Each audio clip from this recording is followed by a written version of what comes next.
جب سے آپ نے چارج سنبھالا ہے کرائم کے کنٹرول کے حوالے سے آپ نے کیا؟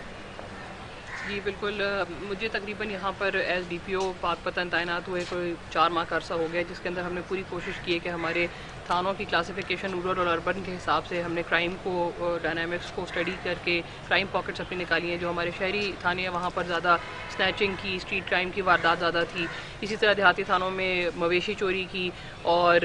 جو تھیفٹ ہے موٹر سائیکلز کا وہ بڑی عام تھی. اس میں ہم نے اپنی ناکہ بندی سے جو گشت ہے رات کو اس کو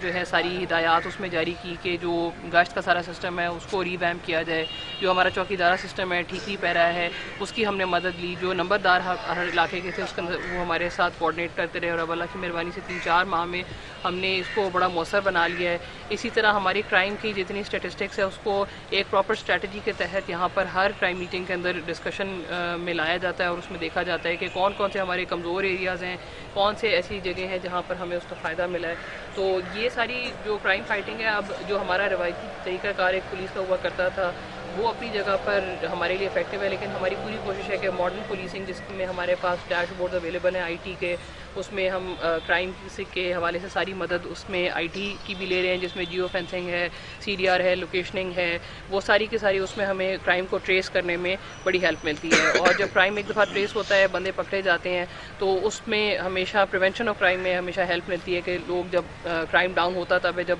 لوگ پکڑے جائیں تو وہاں پر ڈسکریج ہوتے ہیں وہ سارے ایسے لوگ جو کہ ڈکیت ہیں. اس میں ٹی اوز اور پی اوز کی کارروائی بھی جو ہے وہ ساتھ ساتھ ایک آن گوئنگ پروسیس ہے، تاکہ جو لوگ جو پہلے عادی ہیں اور اشتہاری ہیں وہ دونوں پکڑے جا رہے ہیں، تو اس لیے ہمارے پاس جو ہے رزلٹ اس کا بہتر آ رہا ہے. خدمت سینٹر کے حوالے سے آپ کو؟ جی خدمت سینٹر یہ آئی جی پنجاب کا ایک انیشیٹو ہے، جس کے اندر ہم نے ابھی ریسنٹلی آئی جی صاحب کے ویژن کے مطابق ایک اور چیز اس میں ایڈ کی ہے، اور وہ ہمارے پاس ہسپتال کا ایک کاؤنٹر بھی جو ہے وہ انیشلی ابھی چلایا گیا ہے ڈی ایچ کیو میں، جہاں پر اس میں آئی جی صاحب کے ویژن کے مطابق ہم ڈاکٹ جاری کریں. جس کا پہلے طریقہ کار یہ ہوا کرتا تھا کہ پہلے لوگ تھانے جاتے تھے زخمی ہونے کی صورت میں، پھر وہاں سے ان کو جانا پڑتا تھا اسپتال جہاں سے ڈاکٹر جاری ہوتا تھا، اور اس سارے کام میں ان کو بعض اوقات 1 دن 2 دن لگ جایا کرتے تھے. اب جب وہاں ہسپتال جاتے ہیں تو آدھے گھنٹے سے گھنٹے کے دوران ان کو یہ جاری ہو جاتا ہے. اسی طرح ہمارے خدمت مرکز یہاں پر آپ کے پاس جو جاری ہو رہے ہیں اس میں کیریکٹر سرٹیفکیٹس ہیں، امپلائی ریکارڈز ہیں، ڈرائیونگ لائسنس ہے، یہ ساری سہولیات جو ہے 1 کلک اوے اور 1 ونڈو آپریشن کے تحت کی جا رہی ہیں. کھلی کچہری کے حوالے سے عوام کو کیا ریلیف مل رہا ہے؟ جی کھلی کچہری کا ہمارا پہلے دن سے جو گورنمنٹ کی پالیسی بھی ہے اس وقت کہ ہمارے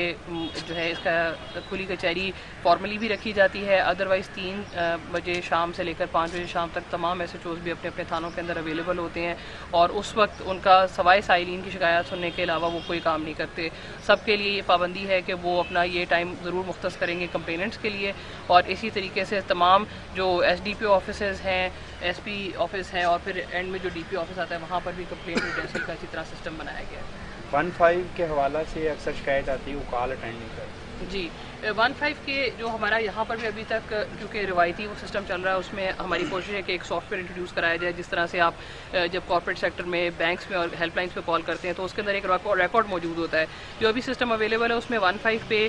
کمپلیننٹ کا جو ہے اس کو پرسو کرنا، اس کو پوچھنا کہ اس کا کمپلینٹ ایڈریس ہوئی تھی کہ نہیں، وہ ابھی ہمارے پاس سسٹم اویلیبل نہیں ہے. لیکن انشاءاللہ ہمارے ابھی فیوچر پلانز میں شامل ہے کہ ہم وہ سافٹ ویئر انٹروڈیوس کرائیں گے تاکہ جو بھی کمپلینٹ ہے اگر اس کی کال مس بھی ہو جائے تو ہیلپ لائن میں ہمارے پاس ریکارڈ موجود ہو، اس کو کال بیک کر کے پوچھا جا سکے کہ اس کی کمپلینٹ ایڈریس ہوئی ہے کہ نہیں. پاک پتن بین الاقوامی شہرت کا عمل ہے بابا فرید کے حوالے سے. جی تو دربار پر سیکورٹی اور امام بارگاہوں میں سیکورٹی کے حوالے سے آپ کیا؟ جی بالکل، وہ ہم نے جو سیکیورٹی ہے جس طرح سے عرس بھی اللہ تعالیٰ کی مہربانی سے اس دفعہ بڑا ہمارا پرامن گزرا، کوئی اس کے اندر ہمارے پاس اس دفعہ کوئی انجرڈ کوئی کیجولٹی نہیں ہوئی. اس کی ہم نے پوری کوشش یہ کی ہے کہ ان کے پراپر سیکیورٹی جو اکوپمنٹ ہے وہ ان کے پاس پورا ہو، ان کے پاس ساری بریفنگز ہوئی بھی ہوں. ٹیم ہماری جو بھی وہاں پر سیکیورٹی ٹیم ڈپلائڈ ہو وہ بڑی اچھی بریفڈ ہو، کیونکہ جو ماضی میں 4-5 سال پہلے چند ایک واقعات ہوئے دہشت گردی کے، اس کے حوالے سے ہم نے پوری کوشش کی ہے کہ یہاں پر ارینجمنٹ سیکیورٹی کے جتنے وہ بہتر سے بہتر کیے جا سکیں. امام بارگاہوں کے، چرچز کے، مساجد کے، وہ سارے ہماری جو سیکیورٹی برانچ ہے وہ اس میں بڑا افیکٹولی ماڈرن پولیسنگ کے پرسپیکٹو سے اس کو ڈیل کر رہی ہے. تھینکس. جی ڈی پی او پاک پتن ماریہ محمود نے ہمیں خدمت سینٹر پاک پتن آفس کا وزٹ کروایا اور کرائم کے حوالے سے بتایا کہ کرائم کے خاتمے کے لیے ٹیمیں تشمیل دے دی گئی ہیں اور سیکورٹی کے حوالے سے بھی احسن حکمت عملی کے ساتھ کرائم کا خاتمہ اولین ترجیح ہے.